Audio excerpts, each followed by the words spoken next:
Welcome to Saranya Sathya's kitchen. இன்றைக்கி நம்ம வந்து சுண்டல் சாலட் எப்படி செய்கிறதுன்னு பார்க்க போகிறோம். ரொம்ப ஹெல்த்தி. பிரேக்ஃபாஸ்ட்டாகவும் சாப்பிட்லாம், லஞ்சுக்கும் சாப்பிட்லாம், அதே சமயம் டின்னரும் சாப்பிட்லாம். நம்மளுக்கு எல்லா வகையான சத்து இருக்குது. ப்ரோட்டீன், கார்போஹைட்ரேட் எல்லாமே, ஃபேட்டு எல்லாமே கலந்துருக்கும்.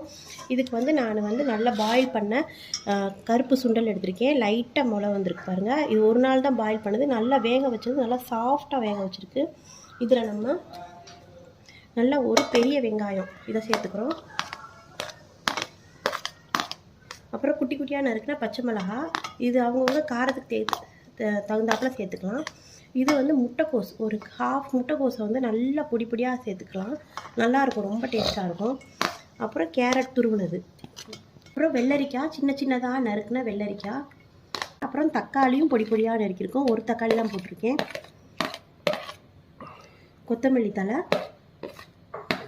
கொஞ்சோண்டு இஞ்சி நல்லா துருவி சேர்த்துருக்கோம். அப்போ தான் வந்து வாயில் கடிப்படாமல் நல்லாயிருக்கும். அப்புறம் தேங்காய் பூ, துருவின தேங்காய் பூ, இது சும்மா ஒரு கரண்டி அளவு சேர்த்துக்கலாம். லெமன் ஜூஸ், ஒரு அரை லெமன் சேர்த்துருக்கேன். தக்காளிலாம் சேர்த்துருக்கோம். புளிப்பு தேவையான அளவு சேர்த்துக்கலாம். இது வந்து மல்லித்தூள் 1 ஸ்பூன், இது ஒரு டேஸ்ட்டுக்கு.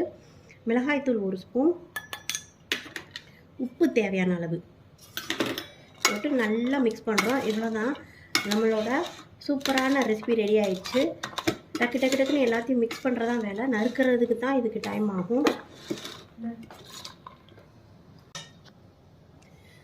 சுவையான சுண்டல் சாலட் ரெடி ஆயிடுச்சு. சாப்பிடவும் ஆள் ரெடி ஆயிட்டாங்க.